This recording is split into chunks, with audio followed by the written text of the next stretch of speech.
हामी दाजुभाइ यहाँ तकदामा बसिरहेका छौँ। यो चाहिँ हो तपाईहरुको 15 नम्बर 15 नम्बर बङ्गलो हेरिटेज हो यो। सो म यहाँको नजारा तपाईहरुलाई देखाइरहेको छु है। हेर्नुस् ल मजाको छ। हेर्नुस् ल यहाँको दृश्य यस प्रकारको छ है।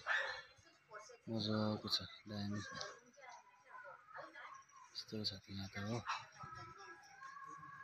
यो चाहिँ 15 नम्बर हेरिटेज हो। यो चाहिँ पर्छ तपाईहरुको तकदामा है। मजाको छ दामी। यो चाहिँ बस्नेहरु यस प्रकारको छ हो।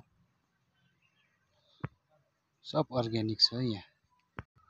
हेर्नुस् त यस प्रकारको छ यहाँनिर। यो चाहिँ टिना हो। यो ब्रिटिस कति 200 वर्ष अगाडिको। वाह के भन्नुभयो दाजु? यो ट्विन क्वीन छ तर भयो 200 वर्ष अलिअलि कुहिएको छ र यो स्टिलको हालेको छ यसमा। यो चाहिँ तपाईहरुको 1911 मा बनिएको हेरिटेज बङ्गलो रहेछ है। बङ्गलो नम्बर 15। पहिलाको यस्तो यो इटा हैन नि। यो चाहिँ म तपाईहरुलाई आउटर भ्यू मात्रै देखाइरहेको छु किनभने अब भित्र त गेस्टहरु रहेछ जानु मिल्दैन हो। सो हेर्नुस् एकदमै पौराणिक कुराहरु हो यो। रहेछ है। यही ला कुरु कम